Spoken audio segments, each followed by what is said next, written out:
Ini berita internasional yang lagi heboh.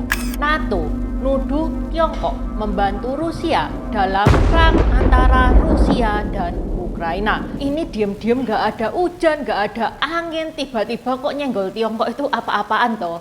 Tajianihon, namaku Intan, selamat datang di channel aku, Dynasty. Baju yang Intan pakai ini gambarnya Hua Tuo. Dia dokter terpinter di zaman 3 negara. Teknik pembiusan dia yang nemuin, teknik bedah dia yang nemuin. Intan pernah bahas tentang Hua Tuo. Kalau teman-teman pengen tahu ceritanya Hua Tuo, ini nih linknya. Di deskripsi juga sudah Intan taruh. Yang Intan pakai kan polo shirt. Ada juga yang varian t-shirt. Bisa diorder via Tokped sama Shopee. Yang linknya ada di deskripsi. Open PO sampai tanggal 10 Agustus, tapi ini nggak ready stock ya guys ya. Selain gambar Hua Tuo, ada juga custom marga. Teman-teman bisa custom marga sesuai marganya teman-teman. Untuk custom marga itu ada yang efeknya glow in the dark, ada yang efek rainbow, jadi kalau kena sinar itu keluar efek lembayungnya itu keluar. Ada juga yang efeknya itu emas bersinar. Selain custom marga, ada juga tokoh-tokoh Tiongkok lainnya seperti Konfusius, Hakim Pao, Kera Sakti, Kaisar Tiongkok pertama Qin Shi Huang, tokoh Samkok juga lengkap mulai dari Guan Yu, Zhuge Liang, Cao Zhelong, 3 bersaudara, 5 jenderal macan, sampai antagonisnya Liu Bu dan Cao Cao juga ada. Okay, let's start. Sebelum masuk ke inti beritanya, tak kasih tahu sekilas sebentar aja kenapa konflik antara Rusia dan Ukraina bisa terjadi. Tak kasih garis besarnya sedikit doang ya guys ya, nggak terlalu panjang. Mestinya banyak sebabnya. Ini kurang lebihnya itu kayak gini. Itu terjadi setelah pembubaran Uni Soviet di tahun 1991. Uni Soviet bubar sehingga Rusia sama Ukraina itu sudah menjadi negara yang independen. Sejak itu mereka itu konflik terus. Yang paling terkenal itu kasus Crimea di tahun 2014, di mana Rusia ngambil Crimea dari Ukraina.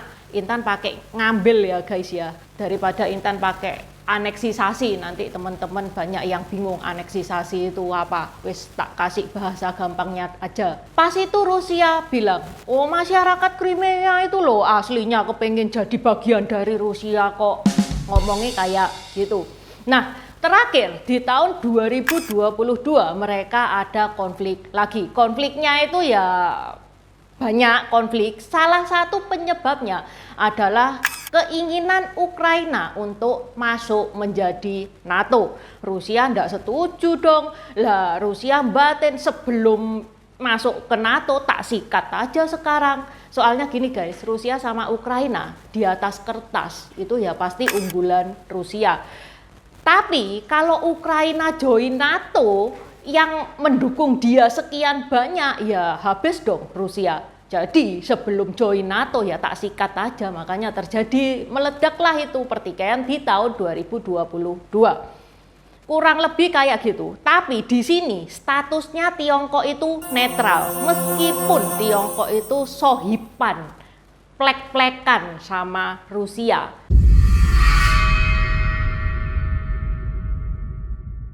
Berawal dari Menteri Luar Negeri Amerika Antony J. Blinken pas konferensi pers di Beijing pada bulan April kemarin, dia menyatakan bahwa 70% impor mesin perkakas Rusia dan 90% mikroelektronik dari Rusia berasal dari Tiongkok. China is the top supplier of machine tools, microelectronics, nitrocellulose, which is critical to making munitions and rocket propellants, and other dual-use items that Moscow is using to ramp up its defense industrial base.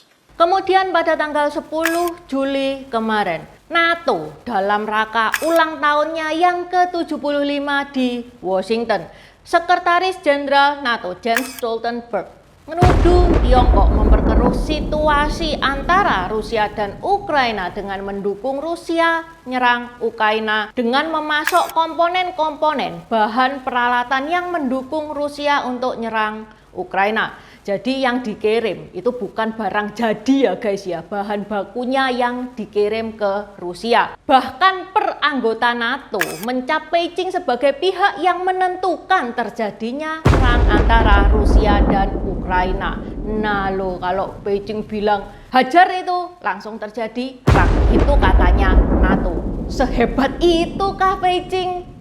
China provides dual-use equipment, microelectronics, a lot of other tools which are enabling Russia to build the missiles, to build the bombs, to build the aircraft, to build the weapons they are using to attack Ukraine.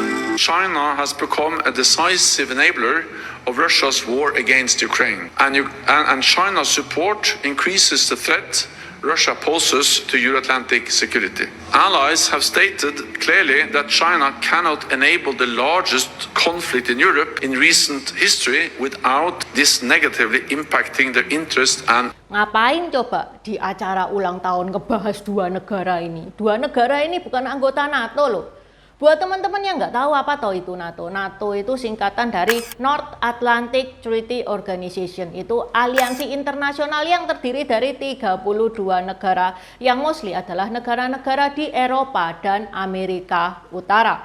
On paper, tujuannya NATO didirikan itu untuk menjaga perdamaian dan keamanan di kawasan Atlantik Utara. On paper kayak gitu. Tapi Tiongkok bilangnya beda. Tiongkok bilangnya bahwa NATO itu geng yang nggak ada gunanya, bahkan dicap sebagai aliansi pembuat masalah.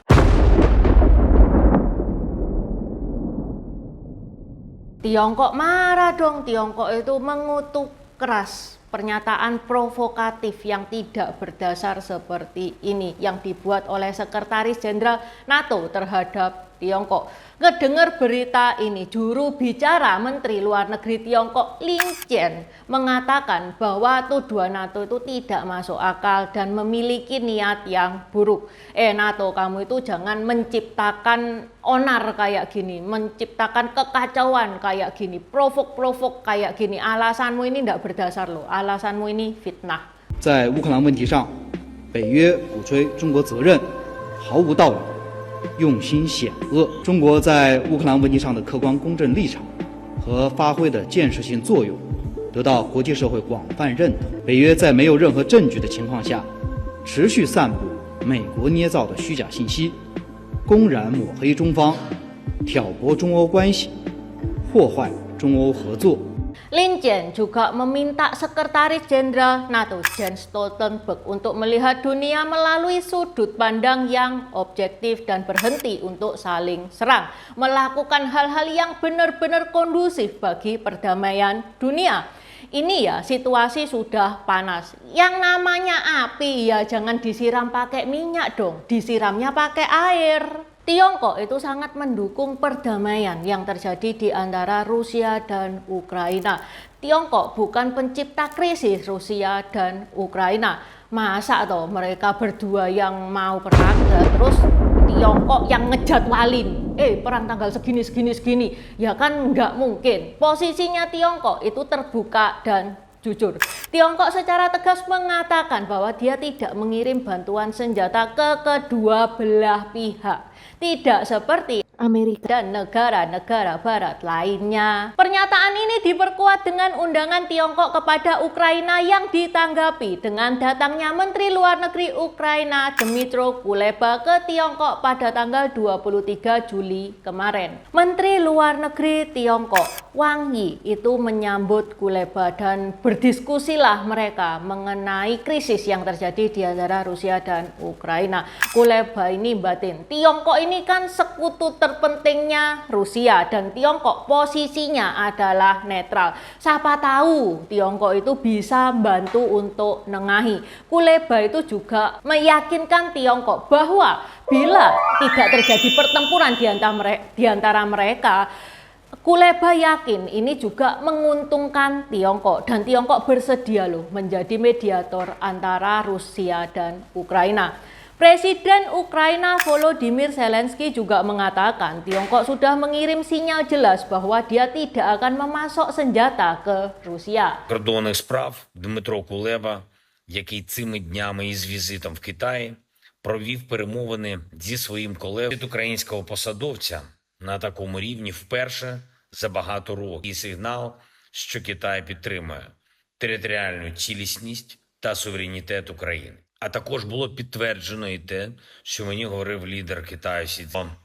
Китай не постачатиме зброю Росії. Di Tiongkok kemarin, Kuleba itu menyatakan bahwa dia siap untuk berunding dengan Rusia. Dengan catatan setiap pembicaraan harus dilakukan dengan rasional dan bahwa Moskow juga harus menunjukkan niat yang baik.